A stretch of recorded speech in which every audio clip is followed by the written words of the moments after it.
Thank you all for joining us. We'll hear opening remarks from the Minister of Foreign Affairs, Gideon, followed by Germany's Federal Foreign Minister, Johann Wadephul. Mr. Saar, please. I welcome my dear friend, German Foreign Minister Johann Wadephul, to Jerusalem. This is the first visit of Foreign Minister to Israel since we launched Operation Roaring Lion against the Iranian terror regime. Minister, you are mostly welcome, always. Thank you. I believe it reflects our strategic friendship with Germany.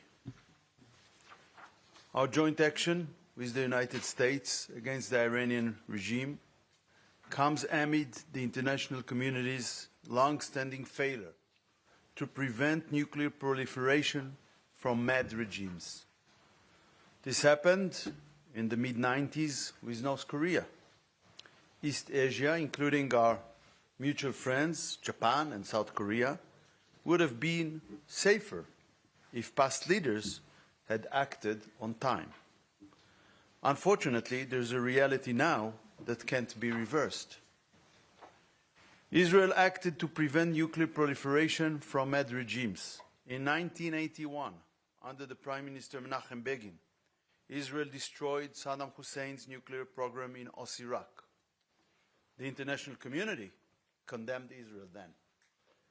The same international community later formed coalition against Saddam Hussein in 1991 and 2003. Some of those that condemned us later thanked us for making their operations possible. We don't know what they would have done if Saddam Hussein had nuclear weapons.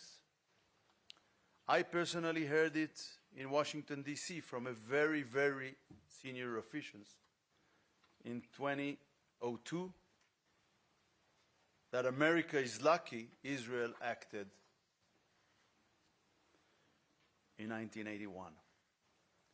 In 2007, Israel destroyed the Syrian nuclear reactor of the murderous Assad regime, the same dictator that the world later boycotted, that used chemical weapons against his own people afterwards and killed so many of them. Imagine what Assad would have done with nuclear weapons had Israel not acted. He clearly would have still been in power today. Last June, and in our current operation, Israel and the United States, under the leadership of Prime Minister Netanyahu and President Donald Trump, acted to prevent the world's most dangerous regime from obtaining the world's most dangerous weapon. We launched our historic operation with the United States based on conclusive intelligence that the regime was planning on bringing its nuclear and ballistic missiles programs to deep underground facilities. We had to act a moment before they reached immunity from airstrikes. Not acting was far more dangerous than acting, despite risks involved. We are now witnessing Iran's savage attacks against almost all the countries in the region. This is how it behaves without a nuclear umbrella. Imagine what it could do if it had one. Chancellor Merz was right when he said that Israel is doing the dirty work for all of us. The international community enjoys the results of our actions, yet it's not always supportive, to say the least, while we are acting. Now, along with the United States, we are preventing nuclear proliferation and a nuclear race in the world's most dangerous region. For 47 years, the Iranian regime had spread terror and bloodshed across the Middle East and beyond. It financed and arms its proxy terror states, Hezbollah, Hamas, and the Houthis. The regime is responsible for the 2 huge terror attacks in Buenos Aires in the 90s, taking 14 lives and wounding over 500. A German court found the regime responsible for the 1992 Mykonos restaurant assassinations in Berlin. 4 Iranian Kurdish opposition leaders were murdered there in cold blood. The Islamic Center Hamburg was banned by the German government in July 2024 for acting as a base for the Iranian regime's terror. Iran was behind the terror attacks against synagogues in the German cities of Bochum and Essen in 2022 and 2023. The regime is recruiting criminal gangs across Europe to target Iranian dissidents and Jewish communities and Israeli diplomats from London to Stockholm. This regime is assassinating its own people. For years, the Ayatollah regime violently and cruelly suppressed wave after wave of protests by Iranians seeking freedom. It publicly hangs political opponents, executes women and homosexuals. This tragic process reached its peak this January when the evil regime butchered probably over 30,000 of its own people. Brave Iranians struggled for their freedom, but the international community didn't answer their plea for help. This terror regime cannot be brought down without the people of Iran. This is clear. Yet without external help, the Iranian people cannot regain their freedom. All those that called during the last days for de-escalation are ensuring escalation for the people of Iran and for the Middle East and beyond, decades forward. Dear Minister, under Iranian pressure, Hezbollah joined the war on March 2nd, just as it did on October 8, 2023. It did so against the will of the Lebanese people and government. Hezbollah military wing said this Friday, I'm quoting, "We pledge to the pure blood of martyred leader Imam Khamenei. We won't abandon the resistance. We won't abandon our arms." Since joining the war, Hezbollah fired over 800 missiles and drones at Israel, aiming deliberately at civilian population. Over the past week, more attacks have come from Lebanese soil than Iran. Our citizens in the north live in imminent danger, at times too close for the sirens to alert them of incoming Hezbollah terror missiles. Lebanon hasn't dismantled Hezbollah since the November 2024 ceasefire, despite its commitment to do so. Yet, there are those in the international community that recommended we simply live with a terror state on our border and get used to that. I recommend those preachers, stop lecturing us. We will welcome any volunteers from the international community willing to dismantle Hezbollah. Until now, nobody, not even the glorious UNIFIL, has done anything significant to solve the problem. Unfortunately, this situation demonstrates the Iranian axis formed and built as part of its plan to eliminate Israel. They will be defeated. Dear Minister, Germany led the process of designating Iran's Revolutionary Guards as a terror organization in the EU. We commend your principled leadership in Europe and on world stage. I believe it's high time for countries to take the next moral step and cut all diplomatic ties with the terror regime that you yourselves defined as having no legitimacy. I want to thank Chancellor Merz for his firm support for Israel and commitment to fighting anti-Semitism. And I want to thank you, dear Johann, for your friendship and solidarity. Thank you for coming to Israel today. Vielen Dank, lieber Gideon, für die Zeit, die du dir heute genommen hast, für den Austausch. Vielen Dank erneut für die große Gastfreundschaft, die ich hier erfahren durfte. Ich komme heute in eine Region im Krieg, in ein Land, das von manchen seiner Nachbarn aus leidvoller Erfahrung nichts anderes erwartet als Drohnen- und Raketenbeschuss. Die größte Gefahr geht vom iranischen Regime aus. Das habt ihr immer gesagt heute, und hier zeigt sich ganz klar, warum. Auch wenn sich Fragen stellen, der Iran mit seinem immer aggressiveren Verhalten, mit seinem immer weiterentwickelten militärischen Arsenal war und ist eine Gefahr für die Region und für Europa. Wir sehen klar die aktuelle Lage. Irans unterschiedslose Angriffe, auch auf Zivilistinnen und Zivilisten, müssen endlich aufhören. Wir stehen an der Seite Israels. Deswegen bin ich heute hier als deutscher Außenminister. Israel hat vitale Sicherheitsinteressen in der Region. Es geht um die Sicherheit und um die Existenz des Staates Israel. Dieses Sicherheitsinteresse teilen wir. Du hast es richtig gesagt. Wir haben uns in Europa dafür eingesetzt, die Revolutionsgarden zu listen unter dem Terrorregime. Wir sind diejenigen, die gemeinsam mit Frankreich und Großbritannien dafür gesorgt haben, dass der Snapback-Mechanismus in Kraft gesetzt wurde, weil Iran keine Bereitschaft gezeigt hat, auf die Atomwaffe zu verzichten.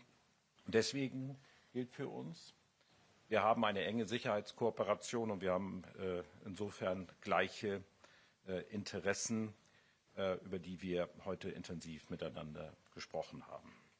Die israelische Bevölkerung ist tagtäglich in Lebensgefahr. Wir haben heute erneut sehen können, ihr habt eine beeindruckende zivile und militärische Schutzstruktur aufgebaut, um mit dieser Bedrohung umzugehen. Dafür sind wir alle, die wir uns hier aufhalten, dankbar. Gleichzeitig lässt mich die gefasste Routine auch innehalten, und ich denke auch an die Zivilistinnen und Zivilisten in der Region, die keine solche Infrastruktur haben. Wir haben auch heute die Frage diskutiert, wie es in der Region weitergehen kann, wie eure Vorstellungen dazu sind, auch hin zu politischen Ansätzen, und wie verhindert werden kann, dass die Eskalation noch weitere Kreise zieht, noch weitere Länder und ihre Menschen in Mitleidenschaft gezogen wird. Diese Frage stellt sich vor allem auch auf die Menschen in der Golfregion, die nun Zielscheibe unterschiedsloser iranischer Attacken sind. Sie sind unbeteiligt und wollen diese Auseinandersetzung nicht. Unsere zentralen Punkte sind folgende, und sie waren unverändert. Und wir teilen sie selbstverständlich mit den Vereinigten Staaten von Amerika, und ich sehe das auch mit Israel so. Erstens. Das militärische Nuklearprogramm und das ballistische Raketenprogramm Irans müssen überprüfbar beendet werden. Zweitens. Iran darf keine Gefahr mehr für seine Nachbarn darstellen, muss also die Unterstützung von Terrorhandlangern wie Houthis, Hisbollah und Hamas einstellen. Dabei muss drittens die territoriale Integrität Irans gewahrt werden. Niemand kann ein Interesse an Chaos oder Bürgerkrieg oder dem Zerfall Irans haben. Die Auswirkungen wären erheblich und würden wir auch in Europa zu spüren bekommen. Und auch große Teile der iranischen Zivilbevölkerung haben in den letzten Jahrzehnten stark gelitten unter der Unterdrückung des Regimes. Diese Repression muss aufhören. Viertens. Wir brauchen eine regionale Friedensordnung, die die Sicherheit der Staaten und Menschen in der Region, insbesondere der Seewege, die wichtige Handelswege sind, gewährleisten. Dass die Hisbollah an der Seite des Iran angegriffen hat, ist höchst verurteilenswert und ein schwerer Fehler. Israelis leiden darunter. Aber auch im Libanon bringt dieses Leid über die Zivilbevölkerung. Die Bemühungen Libanons um die Stabilisierung des eigenen Staates dürfen in dieser erneuten Auseinandersetzung zwischen Iran und Israel nicht zum Opfer fallen. Viele Zivilistinnen und Zivilisten mussten nun erneut ihre Häuser verlassen. Die libanesische Regierung hat klargemacht, dass sie die Angriffe gegen die Hisbollah ablehnt und gegen die Hisbollah vorgeht. Ich habe dich heute gebeten, mit der libanesischen Regierung im Kampf gegen die Hisbollah zusammenzuarbeiten und die zivile Infrastruktur im Libanon beim Kampf gegen die Hisbollah zu schützen. Dass UNIFIL nicht nur zwischen die Fronten gerät, sondern zuletzt sogar beschossen worden ist, verurteilen wir klar. Wir haben auch über die Situation in Gaza gesprochen. Auch angesichts der erneuten Auseinandersetzungen zwischen Iran und Israel darf die Lage der über 2 Millionen Menschen dort nicht aus dem Blick geraten. Weiterhin ist die humanitäre Lage schlecht. Weiter gibt es noch nicht ausreichend Zugang für humanitäre Helfer. Die Umsetzung des so wichtigen 20-Punkte-Plans darf nicht weiter ins Stocken geraten. Insbesondere ist die Entwaffnung von Hamas zentral. Auch die äußerst angespannte Situation im Westjordanland blieb in unserem Austausch nicht unerwähnt. Die Gewalt radikaler Siedler, die vor einigen Tagen erneut zum Tod von Palästinensern geführt hat, verurteilen wir klar. Der israelische Rechtsstaat muss mit aller Entschlossenheit dagegen vorgehen. Und wir haben auch über das E1-Projekt im Westjordanland gesprochen. Der Bundeskanzler hat das Thema gerade in Berlin erwähnt. Und es ist die Bitte der Bundesregierung, dass die israelische Regierung diese Pläne noch einmal gründlich überdenkt. Es darf keine Situation entstehen, wo es ausgeschlossen wird, dass es auch eine Zukunft für die Palästinenserinnen und Palästinenser in einer eigenen Staatlichkeit geben kann. Lieber Gideon, ich weiß, es sind keine einfachen Zeiten für die Menschen in Israel. Ich hoffe aufrichtig, dass die Region zur Ruhe finden kann, insbesondere dass Israel zur Ruhe finden kann. Und ich bedanke mich nochmal sehr herzlich für die Gastfreundschaft, für unsere persönliche Freundschaft, die lange gewachsen ist, und versichere euch der deutschen Solidarität. Vielen Dank. Thank you, ministers. We'll now take a few questions. Yes, please.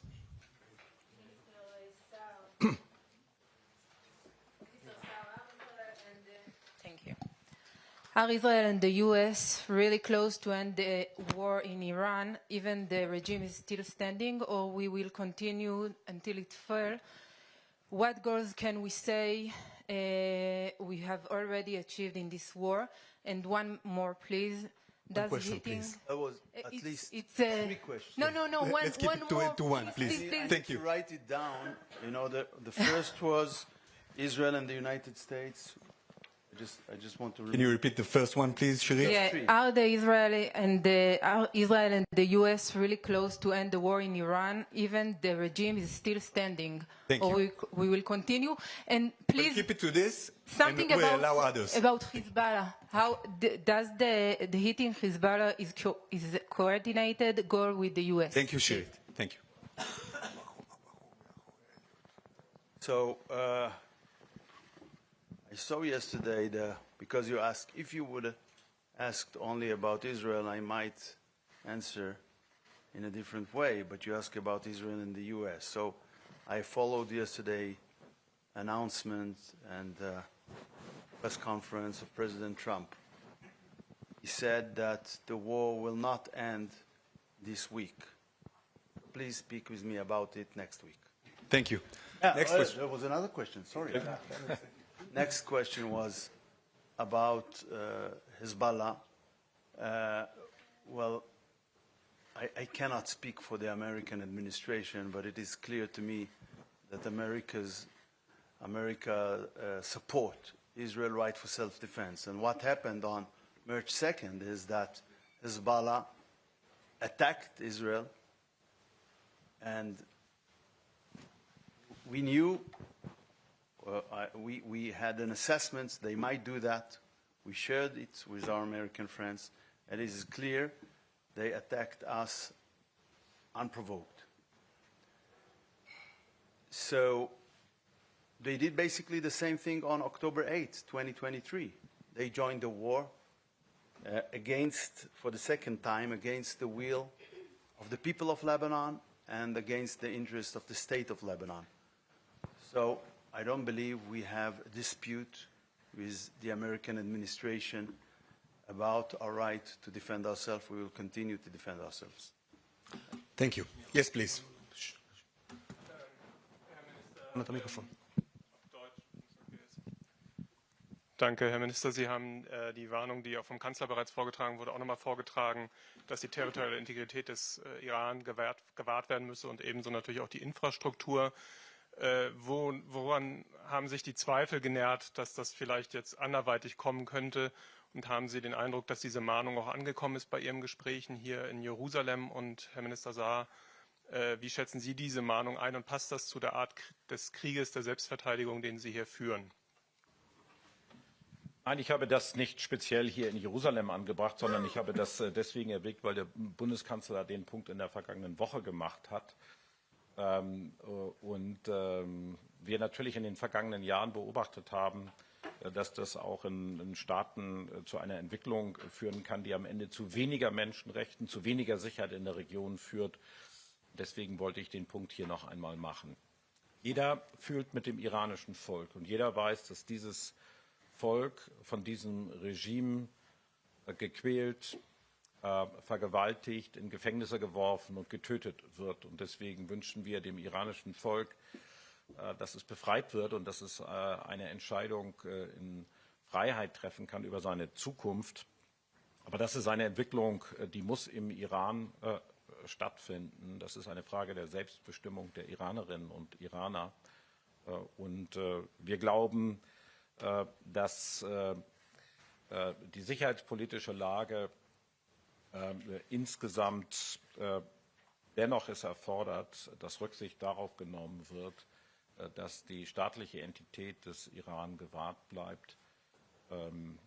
Das ist ein Punkt, den der Bundeskanzler in der vergangenen Woche ganz allgemein angesprochen hat. Und deswegen habe ich ihn, weil man mich sonst fragen würde, warum er bei mir fehlte, hier noch einmal wiederholt. Thank you. Yes. Next question, please. Okay.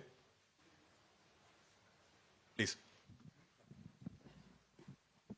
Hi, Alexander Cromwell from Minister Saar. The German Chancellor today has said we are particularly concerned that there is clearly no joint plan for bringing this war to a swift and convincing end. Can you please take this moment to tell your German partner, tell the world, what does victory or the end of this war look like from the government's perspective? And beyond the current military operations, what is the plan for this to conclude and what timeline are you working toward? And Foreign Minister of Germany, there have been talks behind the scenes by many countries trying to bring a diplomatic end to this conflict, countries in the Middle East. One moment, please. Sorry. How much confidence do you have that the wider international community beyond Washington and Israel can realistically help bring about a diplomatic end to this war? Thank you very much. Okay, so when you are in war, it's probably not the best thing to do to reveal your operational plans or timeline.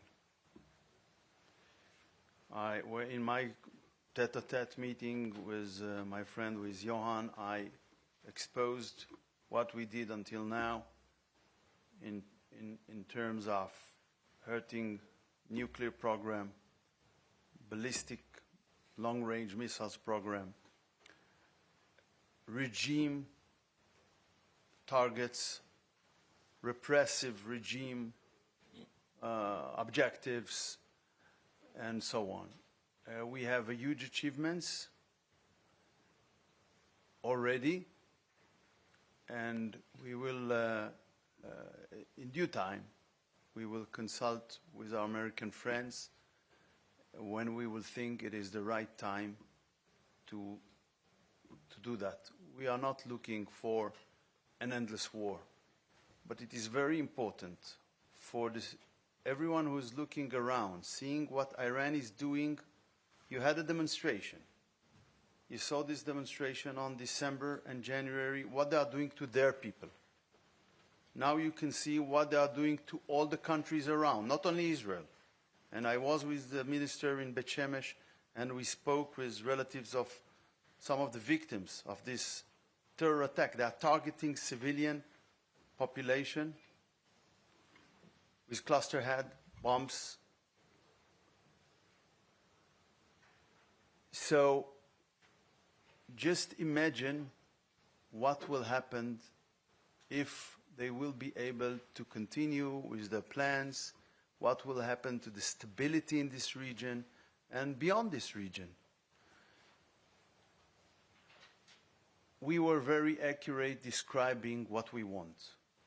we want to remove for the long-term existential threats from Iran to Israel. It is hard to see it with the current regime, with the new Khamenei. The new Khamenei is not less extremist than the previous. We said regime change can take place not necessarily during the campaign. It can happen also after the campaign. But it's important to create the conditions for a change in Iran. For the people of Iran to be able to regain their freedom. Because now we have an opportunity. We had taken the decision, which is a historic decision, and we must, to do it rationally, of course, we must not miss this opportunity with partial results. So we will continue until the minute that we and our partners will think it is appropriate to stop. We are not close there, as the President of the United States said yesterday. I do have a very high confidence that both of the countries, the United States of America and the State of Israel, are ready for a diplomatic solution. You see that I'm here as the first European politician, and I had yesterday night a telephone call with our common colleague Marco Rubio. So I would say, well informed about what these two countries are right now doing, what their goals are, where they are, and what is possible, what is achievable. It is still about the threats Iran is posing not only to Israel, but to the whole region here and also to Europe. I said that before. It is, of course, that they still are following a program which could lead them to possess a nuclear bomb, which is, of course, a threat for the whole world, not only to Israel or to Germany.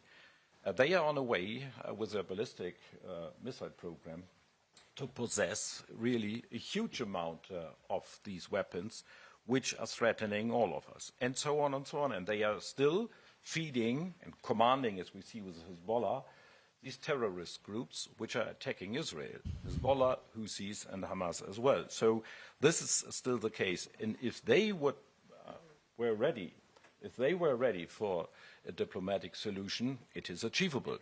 But per now, this is what we hear from Tehran, they are not ready for a diplomatic solution. And as long as this is not the case, we still have to wait. We have always to be ready. I was leading, together with my colleagues from the United Kingdom and France, the conversations about the snapback mechanism. It was already about exactly these issues. And the result was there was no readiness on the Iranian side to really make the world a safer place. So if the readiness would be there now, everything is achievable. But at that very stage where we are right now, we still have a regime in Tehran which formulates clearly its main political goal, and this is to eliminate the State of Israel. And this cannot be neglected, especially not by the German government. Thank you. Last question, please. Please.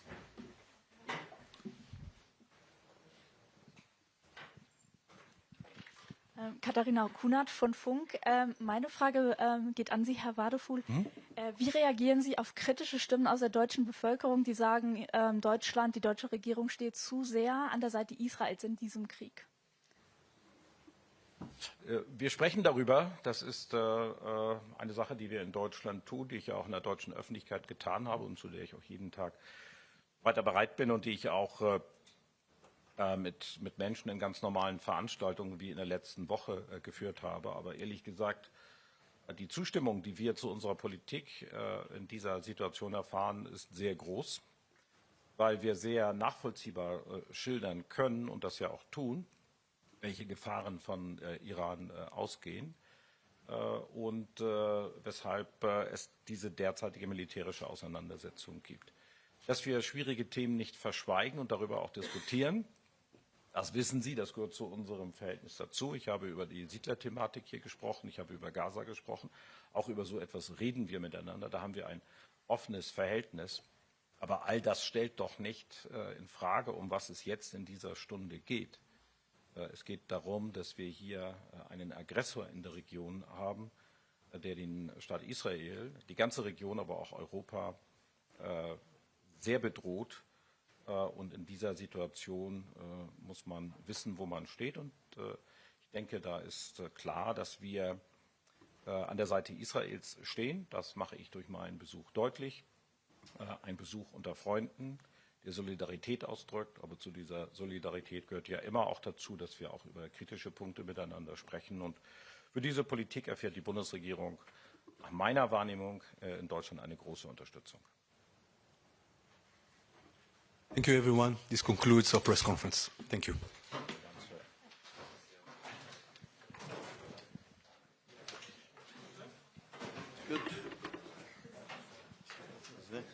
יש נקודה שהוא דיבר על האויב בסוף.